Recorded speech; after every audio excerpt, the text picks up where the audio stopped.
Hello student. In previous lecture we have discussed about the chromatography. So we have discussed about the definition, characteristics and classification of chromatographic method. So in classification we have discussed two main types, that is adsorption type and partition type.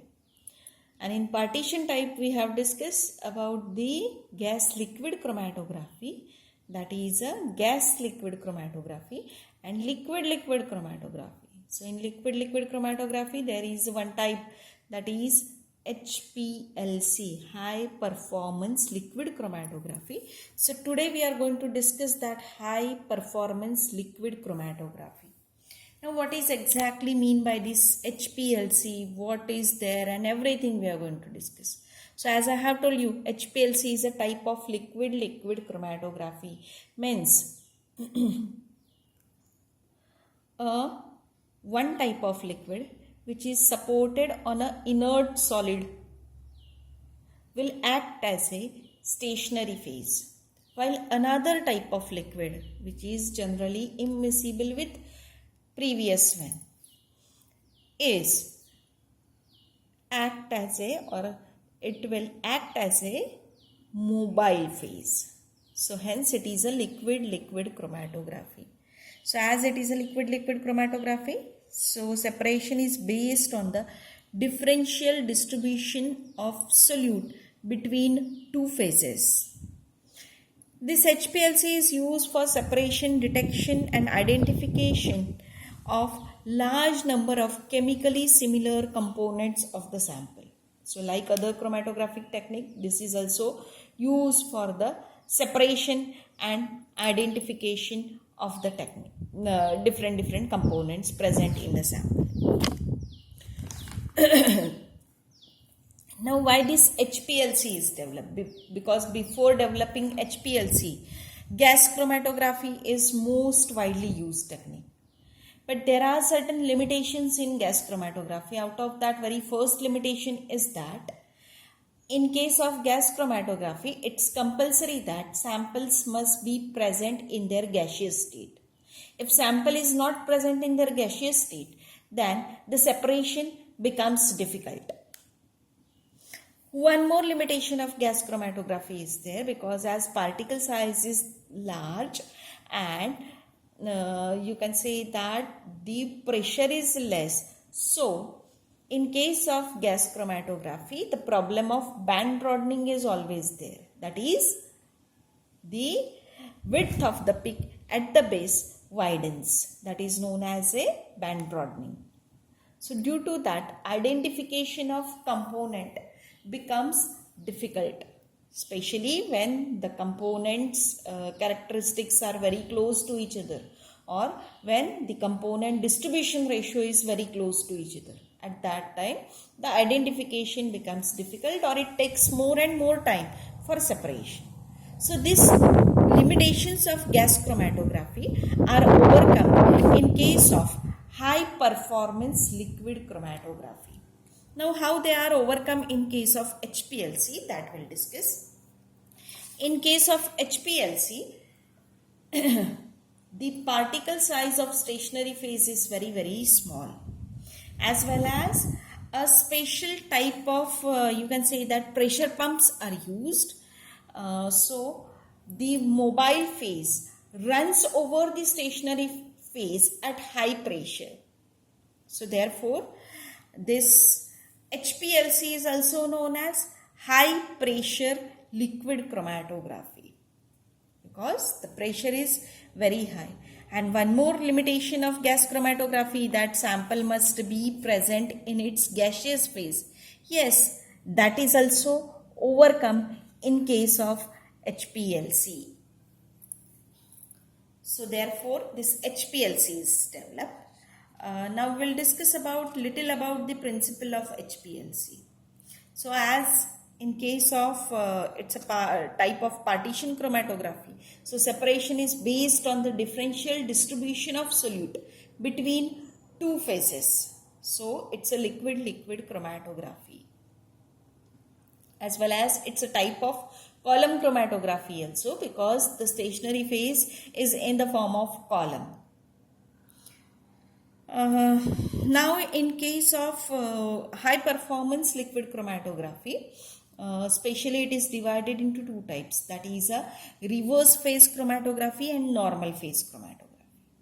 So what is the difference between this reverse phase and normal phase, that I'll tell you. In case of reverse phase chromatography, the stationary phase is polar and the mobile phase is, stationary phase is non-polar and mobile phase is polar. So that is known as a reverse phase chromatography. Vice versa case is there in case of normal phase chromatography. In normal phase chromatography, stationary phase is polar and mobile phase is non-polar. In case of HPLC, the most widely used technique is reverse phase chromatography. Though I have told you that HPLC is, you can say that a very nice technique, better technique than that of gas chromatography, but then too HPLC technique also has some limitations. Out of that, very first limitation is that in case of HPLC, we are going to use the high pressure pumps. As the name indicates, high pressure liquid chromatography. So we are going to use the high pressure pump. So cost of HPLC instrument is too high as compared to gas chromatography. So this is one of the limitation of HPLC. One more thing is that as I have told you, mostly the reverse phase chromatography is preferred. So as reverse phase chromatography is preferred, so the mobile phase must be polar. Mobile phase must be polar. So the solvents, or you can say that the liquid phases like acetonitrile, methanol are used and which are toxic in nature. So this is also considered as a limitation of HPLC. As well as one more limitation of HPLC is there, that is whenever you are going to use the HPLC, at that time you will get the different you can say that peaks in readout system or in recorder. So if number of components are present, say in my sample mixture there are 200 components, then all that 200 picks you will get, but identification of each and every component becomes difficult, because if that component is present in its pure form, then only it is well detected and identified by using HPLC. So this is also one of the limitation of HPLC. But though these limitations are there, this technique possesses extremely high selectivity, sensitivity, reproducibility, as well as applications. So this is most widely used technique, versatile technique, efficient technique. So therefore HPLC is preferred more. Now next part, that is we have to discuss the instrumentation of HPLC.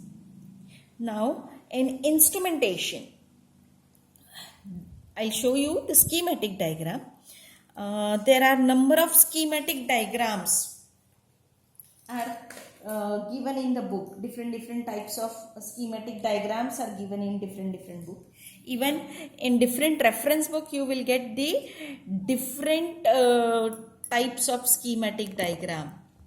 So you can refer that diagrams also, but keep in mind that the basic component present in each one must be same. So very first I'll tell you the basic components. So these are the solvent reservoir, degassing system, mixing chamber, pressure pump, pre-column, sample injection system, analytical column, detector, and finally recorder. So these are the basic components present in the HPLC instrument. Suppose if you are going to refer another diagram, these basic components must be present in your schematic diagram. Now as I have told you that these are the basic components. So from the solvent reservoir contains the mobile phase. So mobile phase from the solvent reservoir will enter into the degassing system. just I have shown you only 2 solvent reservoir, but more than 2 solvent reservoir, 3, 4, 5 and so on may be present in your instrumentation depending on how many solvents or mixture of solvents you are going to use for the separation. Even there may be a single solvent reservoir depending on the type of elution. From the solvent reservoir, your mobile phase will enter into the degassing system. So it's compulsory that whenever you are going to use the HPLC and your mobile phase is going to enter into the analytical column, at that time it must be free from impurities as well as it must be free from the dissolved gases. So therefore, whenever you are going to use the HPLC, the solvent reservoirs are generally equipped with the degassing system. Now, next to degassing system, there is a mixing chamber. Now, why this mixing chamber is necessary? Because whenever you are going to use more than one solvent, at that time they must be mixed with one another, and then we are going to allow it to enter into the pre-column and column. So therefore mixing chamber is necessary. Then next is very important part, that is pressure pump, which is must in case of HPLC, because HPLC is high pressure liquid chromatography. So it is an essential part of HPLC instrumentation. So from the pressure pump, highly pressurized mobile phase enters into the column. Very first it will enter into the pre-column. So pre-column will is also known as a guard column. It will act as a protection for the analytical column. So in pre-column, generally we are going to use the same stationary phase, but size of the stationary phase is larger than that of analytical column. From the pre-column, the liquid will enter into the analytical column. But in between that, there is a sample injection system. So through the sample injection system, the liquid, whatever the sample is introduced in the liquid mobile phase, and then it enters into the analytical column. In analytical column, the separation of different component is there according to their differential distribution between two liquid phases, and then the component which shows least affinity, that will elute out first, while component which shows higher affinity, it will elute out last. When the components are eluted, immediately they enters into the detector. In the detector, the components are detected, and finally the signals are given to the recorder, and recorder will record the chromatogram. So this is an instrumentation, general instrumentation for the HPLC. Now we'll discuss the details of each component. So very first we'll start with the solvent reservoir. Now solvent reservoir used in HPLC are made up of metal or stainless steel or even made up of glass. The capacity of solvent reservoir is from 250 ml to 1 liter. So different capacity solvent reservoirs are preferred. Even a single reservoir may be there, maybe more than 2 reservoirs are there. So according to your necessity, you can increase the number of reservoirs. Generally, these solvent reservoirs are equipped with the degassing system, because as I have told you that the highly purified mobile phase must enter into the analytical column. So therefore degassing system is compulsory or it's necessary. So it's a part of your solvent reservoir. Generally it's a part of your solvent reservoir. Now sometimes when degassing system is not there, or if it is not possible, then this solvent reservoir are equipped with the millipore filters. So these millipore filters remove the suspended particles or impurities present in the solvent reservoir. Even sometimes they remove the dissolved gases also. From the degassing system, the liquid enters into the mixing chamber, where it is mixed in a proper manner. So depending on whether the single liquid is used, or you can say that 2 or more liquids are used, the different types of elutions are used. So very first we'll discuss about the isocratic elution.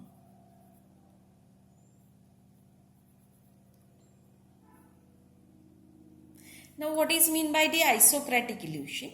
A method in which mobile phase composition remains constant throughout the procedure, then it is known as a isocratic elution.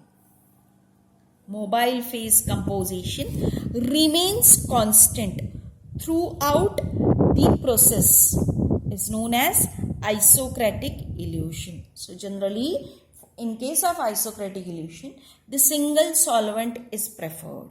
Or suppose if you are going to use the 2 solvents, then their ratio is always constant throughout the process, known as isocratic elution.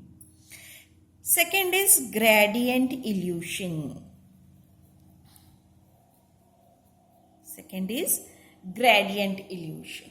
So in case of gradient elution, 2 or more solvents are mixed and their ratio is continuously changed in a program manner. So the volume ratio can be varied linearly or can be varied exponentially. So hope that you got the difference between isocratic elution and gradient elution. In gradient elution, generally more than 2 or 2 solvents are used whose ratio is continuously changed in a program manner throughout the process. While in case of isocratic elution, the ratio always remains constant. Next to this is, that is after solvent reservoir, there is a degassing system. So we'll discuss details of this degassing system. So why it is necessary and why it is used, that we'll discuss. So as I have told you that nowadays in case of HPLC instrument, solvent reservoir are equipped with the degassing system. So it's a part of solvent reservoir only. So very first I'll tell you why it is used. It is mainly used to remove the gases from the solvent. So if dissolved gases are present, then bubble formation will occur in the column and in the detector system, and this will leads to band broadening and also affects the performance of column. So therefore it's compulsory that you should remove the dissolved gases present in the solvent. Now for the degassing of solvent, the different methods are used. That means though I have shown you a very simple schematic diagram, this is a degassing system, but actually it is time consuming as well as it is a complex process. So different methods are used to degas the solvent. Very first method is distillation system. Very first method is distillation system. So as name indicates, it is a very simple that whatever the solvent is there, that is distilled continuously. Okay, and whenever you are going to distill it, at that time constant stirring is there, so that what will happen, whatever the distillate collected, that is also a solvent, but that will be a highly purified degassed solvent, so that can be directly used for the analysis. So this is one distillation technique. Second method is vacuum pump method or vacuum pump system. Now what is this vacuum pump system? So in this, as name indicates, the vacuum pumping system is used with the proper use of pressure, and then the solvent vapors are condensed and hence it will remove the dissolved gases. So vacuum pump system is used. One more is there, that is a sparging technique. Sparging technique. Sparging technique is used to remove the dissolved gases. So in this technique, the bubbles of inert gases are passed through the solvent. So when these bubbles of inert gases are passed through the solvent, at that time what will happen? These bubbles will collect or swipe up the dissolved gases present in the solvent, and hence whatever the dissolved gases are there, that are removed. So generally for the sparging technique, the gases like helium, argon are preferred. Most preferred is helium. Then it's not necessary that the device, that means generally a degassing system is an integral part of your HPLC unit. But suppose if you are not going to use the degassing system, you have to confirm that whether the solvent which we are going to use for the process or for carrying out the chromatography, that must be highly purified, as well as it must not contain any dissolved gases. Okay.